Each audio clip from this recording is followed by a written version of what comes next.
Welcome to Puck Talk CS. Matthew Mugno, Steven Murno. We're going to keep a little bit shorter today. We talked, Steve, for like an hour and a half, close to an hour actually, on the last episode about a lot of the same topics. But after that, the last game against the Buffalo Sabres featured on TNT, we figured right before the end of the season, we kind of wrap up our thoughts as the team enters kind of the non competitive final two games. So today we're going to be talking Adam Fox, the Young Guns, and Vince Mercogliano's report today about potential Brady Tkachuk trade. So, Steve O, great to see you, man. Happy Friday.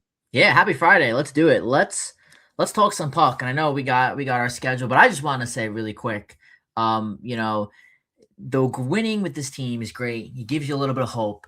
But watching this third period against the Buffalo Sabres and only managing one shot in like the final 20 minutes against the Sabres, that just makes me sit here and say, you know what? Maybe the recent winning is a little skewed a little bit. I mentioned on last week's episode, so easy to win when there's no pressure on things. And quite frankly, we played a lot of teams that A, stunk like us, and B, had a lot of pressure on them. The Washington Capitals were a team that when they entered that game, they needed to win that game, and the pressure was too much for them. And us playing with no pressure, we thrive in that situation. And only sitting there and watching that third period against the Buffalo Sabres, a team that is undoubtedly probably one of the best teams in the league offensively, which I'm happy for. I'm going to be rooting for them in the playoffs.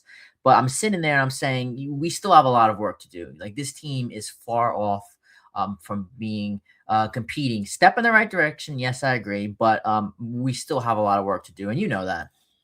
Yeah, you know what? Off the bat here, I think the New York Rangers are two top six wingers away, one more center away, and two second pairing defensemen away from true contention. But before we get there, I think that all kind of starts with Adam Fox. He's got 10 points in his last five games. Mike Sullivan mentioned that Adam Fox seems to be back on his game. He's hunted it down. He's finally back to form at the very end of the season. But Steve Adam Fox has now been the epicenter of a lot of conversation. Okay. Like I said, player that's the numbers speak for themselves. Former Norris Trophy winner. He's got 370-point seasons under his belt, 39 points in 46 career playoff games. And his contract goes till 27-28. And then apologies. That's when the 16 team no trade list kicks in. He has 3 years remaining on his contract. He's 28 this year. He'll be 31 years old by the end of it. And no question, I think the conversation right now is that Adam Fox wants to know what the plan is this summer.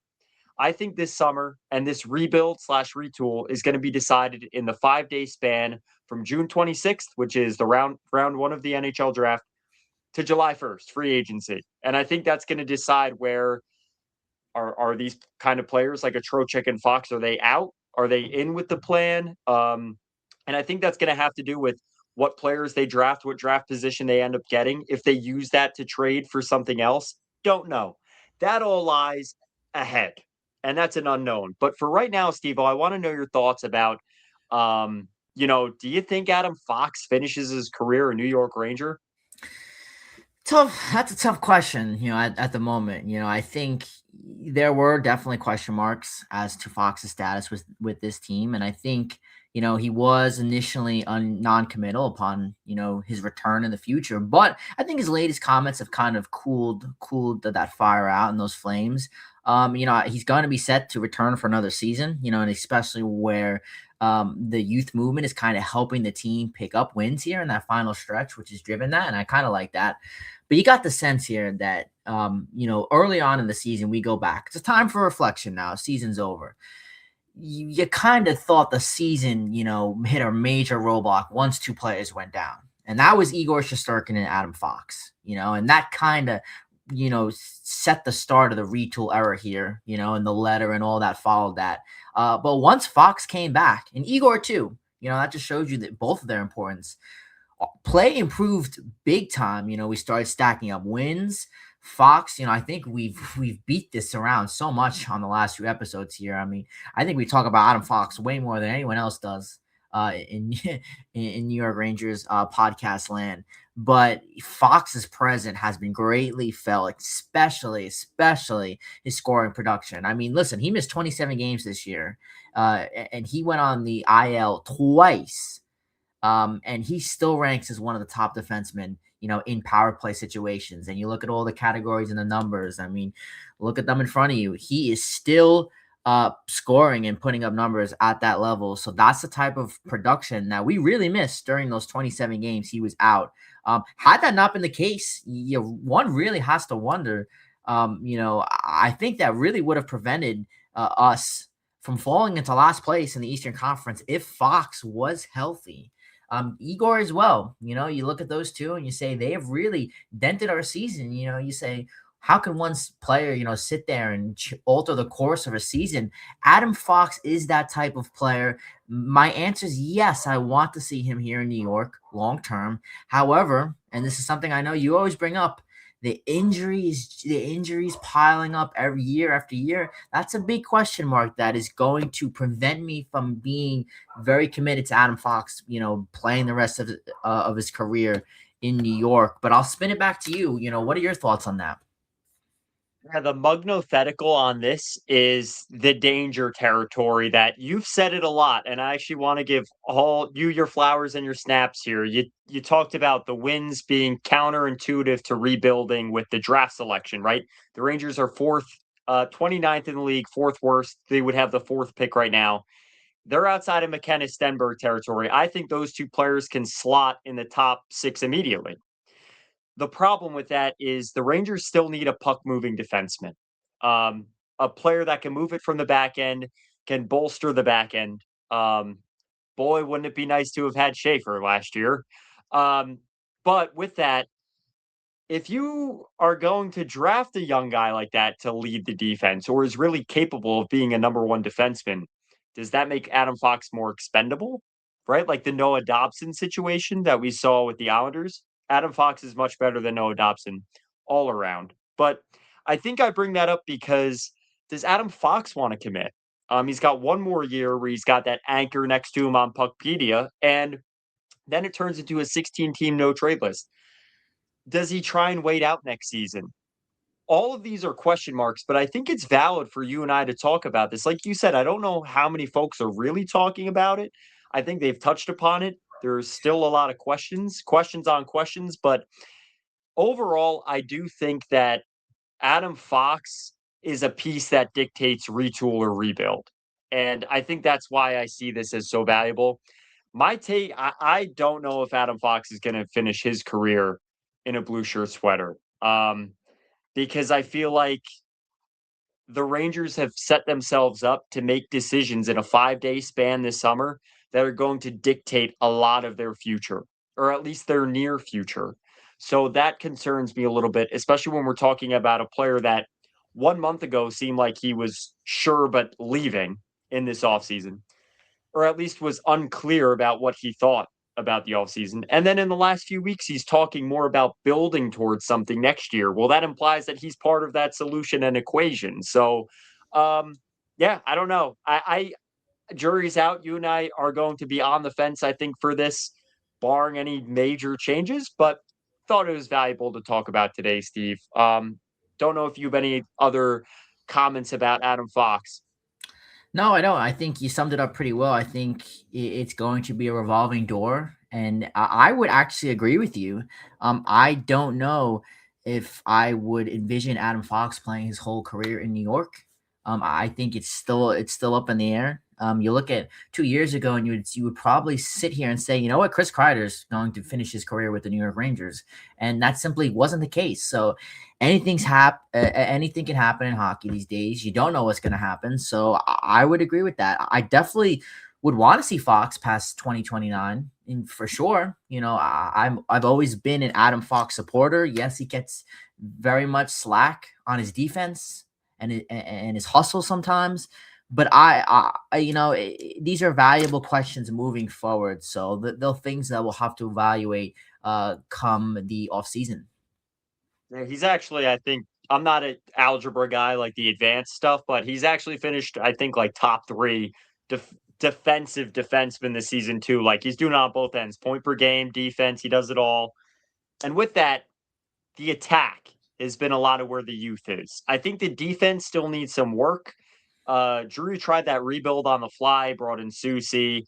He brought in Borgen, signed him to that contract.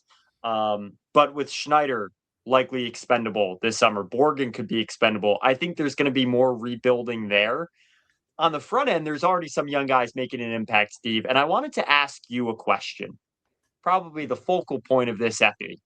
Oh, wrong graphic, folks.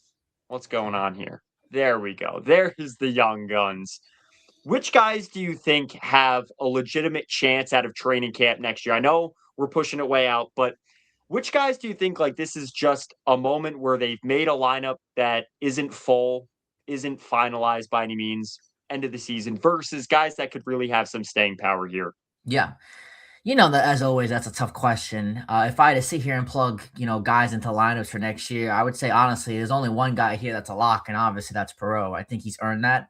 I'm Mhm. really confident and happy in the player that he seems to develop in, especially on a team that has been, it's very easy for a team that's been eliminated to kind of sit there and just go through the motions, kind of like what we did last year. And I think this year we've been out of it for a longer time than we were last year. And last year we were just dead in the water. I mean, we couldn't get anything to going. But the fact that we were able to kind of rally together and see Perot get a hat trick and see him, score at the level that he's been scoring at, for me, that is very promising. And he's almost certainly going to be in the lineup for next year. Now, for some of these other guys, I'll flip it back over to you, but I think it's very promising.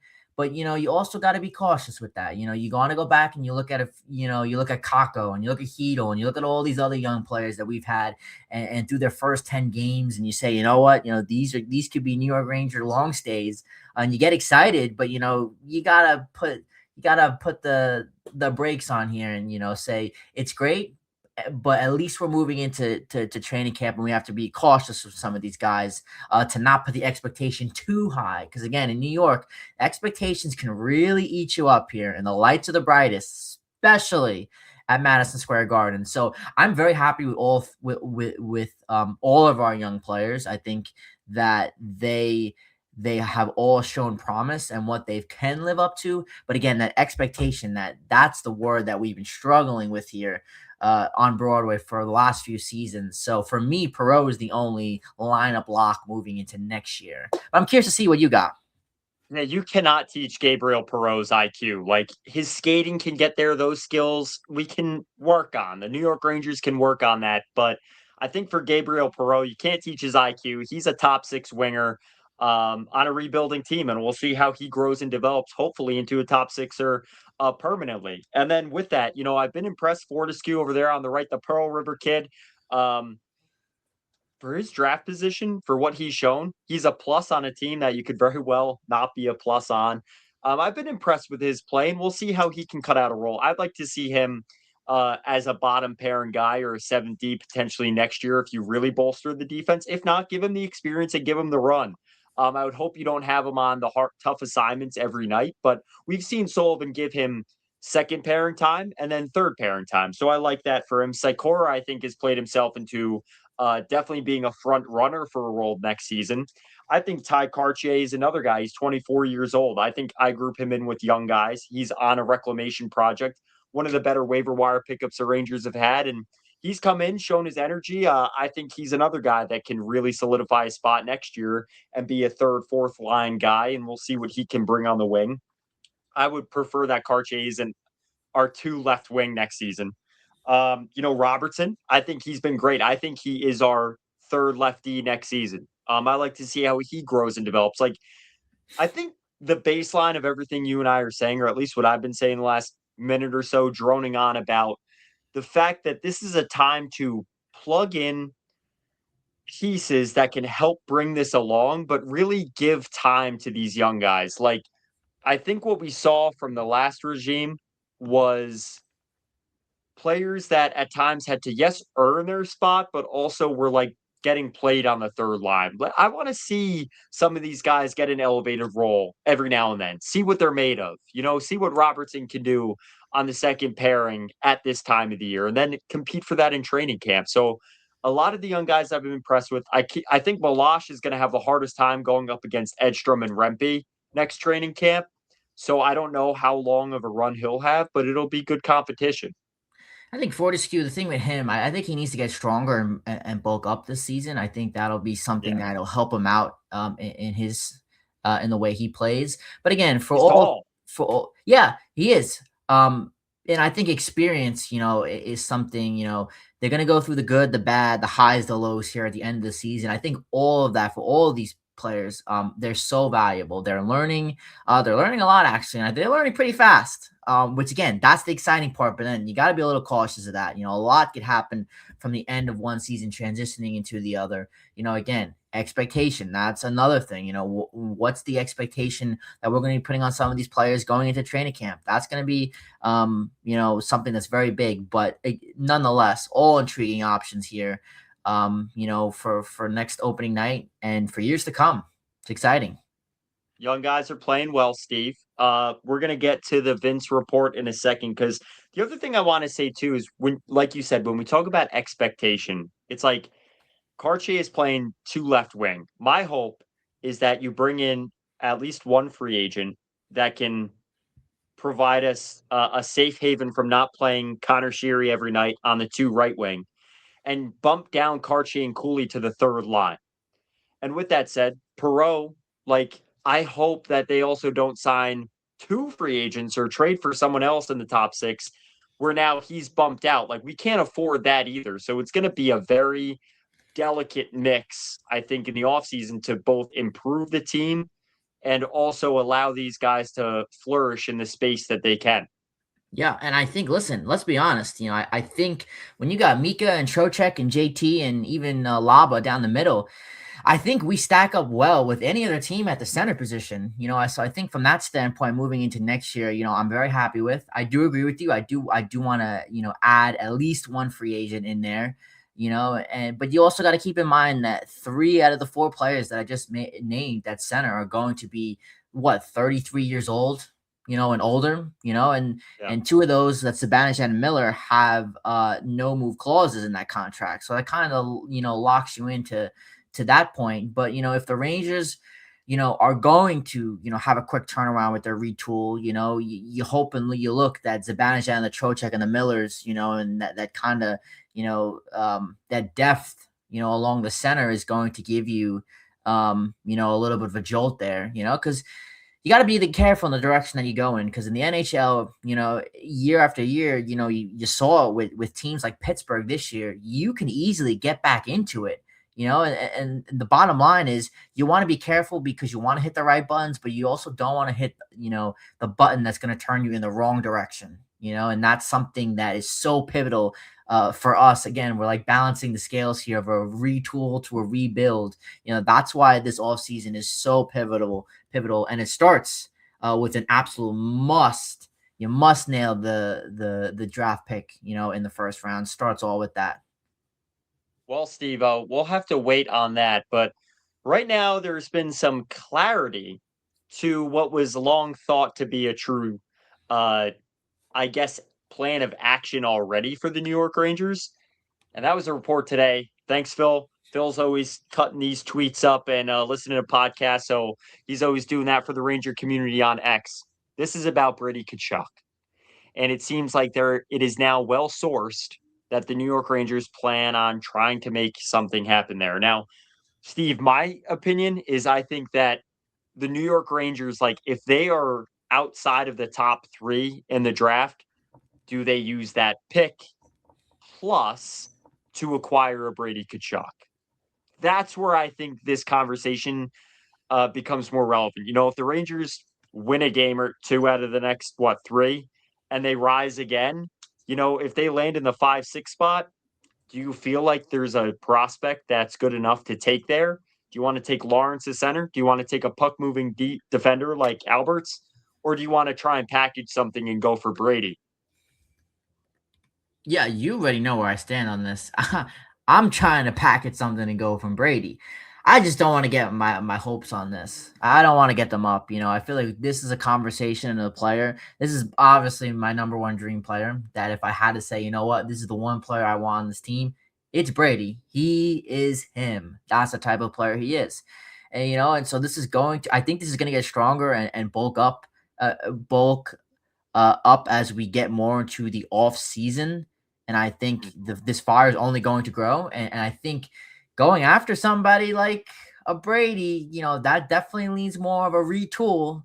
And I completely agree with you. If we get the number fifth or sixth or seventh pick, you can't really argue with that reasoning, and I think it definitely and I know Austin Matthews is another player that has a lot of steam in terms of trade rumors. I think Ottawa is closer to trading Brady Tkachuk than Matthews is in Toronto. But man, I would love Brady. I just can't sit here and get my hopes up. Yeah, it's funny because there's a lot of smoke and mirrors too. Like from the Rangers end, they're now confirming essentially from sources. Vince is stating that they're in, they're interested. But the problem I see with this is the mixed signals from Ottawa. Like, is this a player that wants to stay? He had stated the other night, they cheered for him. They cheered his name after he was named the star of the game, I think a few nights ago. Um, and when he went on the Wingmen podcast, he stated like how much it means to him to play for them and elaborated and acknowledged that the fans stayed for the stars of the game at the end of the game to chant his name. So it's like the fans I know don't push the buttons, but for just a week ago, after his dad went on their podcast, there were a lot of people that were really annoyed at that. And the media has really grinded on Brady this season about the Team USA stuff, about this. Um, so I just don't know exactly not necessarily what sources are true or not, but like where his intentions are. Does he want out? Does he want the situation to get better? Um, I think it's going to come down to maybe how the Rangers can um, sell their situation to him. I mean, you look at Dylan Cousins. Dylan Cousins went from Buffalo to Ottawa, played in his first playoff series last year. They lose in six to the Leafs. I think if you're Dylan Cousins right now, you're looking at Buffalo envious, like, oh, I should have stayed the extra year. They're on fire. They look like they have a future. And now Cousins is on this Ottawa team that looks like it doesn't really have a rudder. So, I think about that. If Brady's going to make the jump, I think it's got to be pretty convincing. And I think the Rangers have to play it right with what assets they consider, right? Giving up because Panarin, you just signed. Yeah. To kind of, play devil's advocate here, I'm sitting here and I'm trying to, evaluate our assets.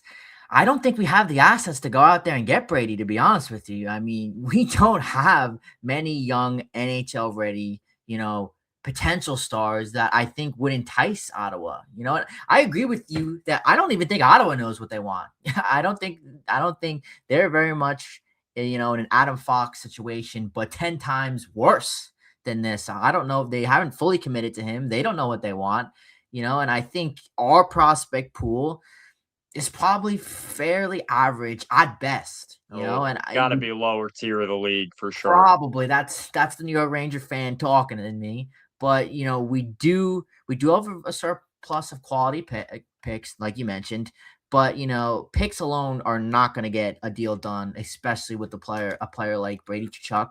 On the positive side, we do have more than 25 million in projected cap space for next year. So, that certainly puts us in a good position, to solve this problem via trade and be able to take that on, because the free agency upcoming market is not the best, as we have mentioned. So, this would definitely be an enticing offer. But to be honest with you, the reason why I don't want to get my hopes up is because we don't have the assets to go out there and get a Brady Tkachuk. And listen, if you're the Senators and you're going to trade, you're going to trade a player like Brady, you are going to want a major haul back. And if I'm an Ottawa Senators fan, or if I'm the Senators front office, there's cobwebs in the New York Ranger room, the New York Rangers asset, locker room. There's not really anything I'm licking my lips on. Yeah, the picks are great, but you want NHL ready prospects, and we don't really have any. So it's why I'm not getting my hopes up, brother. Yeah, I'm just gonna spitball and say I think it's probably Loff, Schneider, a first, maybe next year's first. Like, I think that could get you closer, but I don't know. I would do It that in a depends on how heartbeat. big the haul is. You know I what the would, problem is though, Steve? The problem is the Florida Panthers were a Matt Tkachuk away from a Stanley Cup. The New York Rangers are not a Brady Tkachuk away from a Stanley Cup, but it can certainly get them closer, and it can certainly. When we say culture shift, I don't mean the way they play that game of hockey. Yes, that comes with Brady. What I mean by that is now players want to play with Brady. So now you become more attractive for free agents. You become more attractive if you're a player that maybe wants to change his scenery. They're going to say, "Well, I want to play with Brady in New York." So I think that is where this conversation is important. Like I don't want to downplay it just because I hear you. I agree with you. Like I don't think the Rangers have I don't know if my camera just stopped. So I don't think the New York Rangers have the abundance of assets to get a player like that potentially. We'll see, but I do think this is going to be ongoing, and it's going to be because the New York Rangers are interested. Like this isn't you and I just blowing smoke now. There's some real where there's smoke, there's fire on this one. yeah, and you saw how Panarin. You look at that trade that happened not too long ago. Panarin went to the Kings because he wanted the Kings.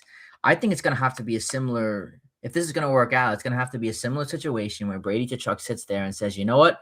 I want the New York Rangers." I think it's essentially going to have to, come down to that. I really do think that he's going to want to come here. Jury quite familiar with that kind of situation. So if I see that panning out, it's going to have to be something like that. Again, I don't want to get my hopes up because Brady is the guy that I want. Boy, would the fan base go crazy if that ever panned out. I just don't see it happening, man. Well, the other things too that we didn't talk about with Adam Fox was the drama from the Olympic roster selection. Now, you and I have definitely shared our opinions on that on this show to an extent. I believe at the end of the day, the final decision maker was Billy G, right? And although Drury and Sullivan, maybe there is some blame there, I hope that Fox can kind of get past that. Very hard pill to swallow, right? This is a guy that's a Norris level defenseman left off a roster that won a gold medal.